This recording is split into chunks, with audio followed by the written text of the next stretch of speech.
Then I realized that I was above the medical staff, acting frantically, trying to help someone as I watched in confusion, wondering what was going on. I'd caught a glimpse of the person on the table. It was me. But how could that be me if I'm here? Hello, and welcome to Spirit Travels, where we narrate the extraordinary experiences of people who have glimpsed the other side of death. My name is Maureen, and I will be your narrator on this journey. If you enjoy this content, please make sure to like and subscribe to support our channel. Now let's begin. Today's NDE account is submitted by a third party named Matt.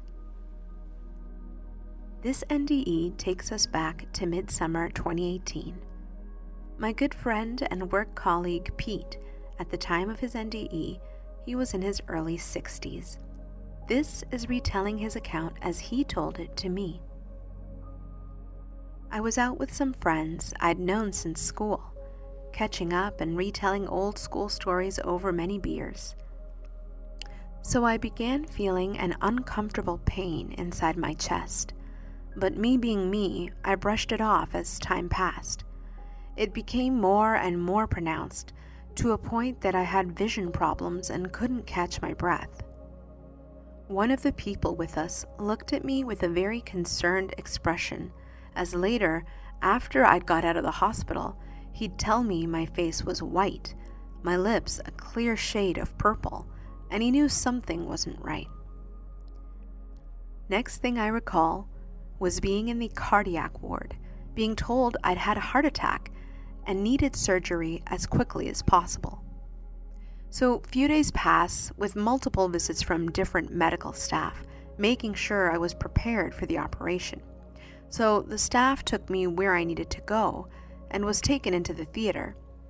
Then I was put under. I couldn't tell you how long I'd been under for, but what I can tell you is I've never felt more awake than when I felt at that moment.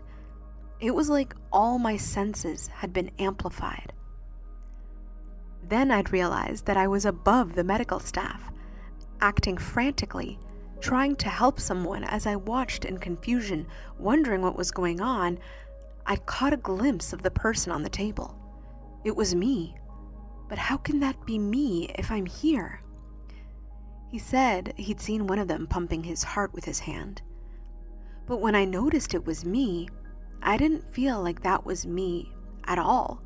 My attention soon got bored of this, and I felt so aware of everything, even all the people helping me. It was like I could feel how they were feeling, what they were thinking. I tried to say, I'm okay, don't worry about anything, I'm fine, but they didn't seem to notice me. Then the scene completely changed. I was in a completely different place, walking through a field.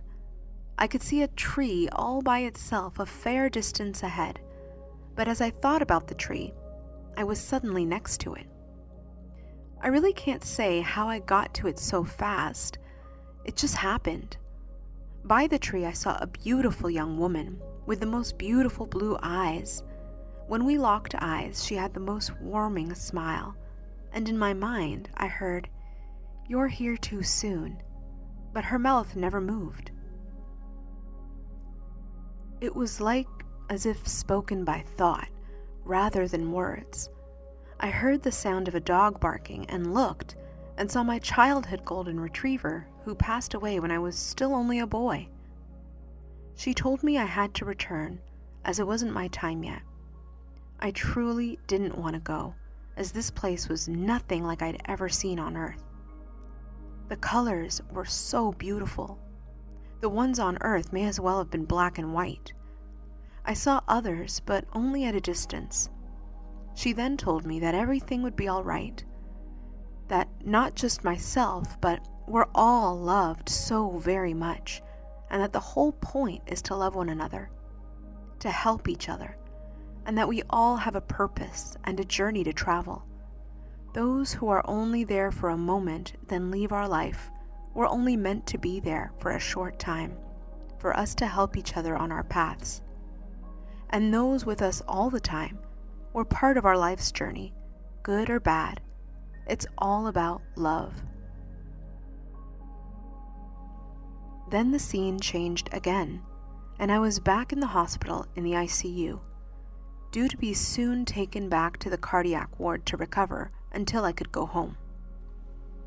The surgeon popped by to see how I was, and I turned him white as a sheet when I told him about what I had seen and heard, telling him about seeing my heart being pumped by hand. He said I'm not the first to share this type of experience with him. I was a skeptic to the level that before this happened, I think someone was delusional saying such things, but after, I have no fear of death whatsoever. I'm actually looking forward to when I can return and stay in the place that I've been. Pete returned early 2020. I hope wherever he is now, that he is happy and at peace. Thank you for listening. If you have had an NDE that you would like to share, please email us at travelsinthespirit@gmail.com. Until next time, God bless.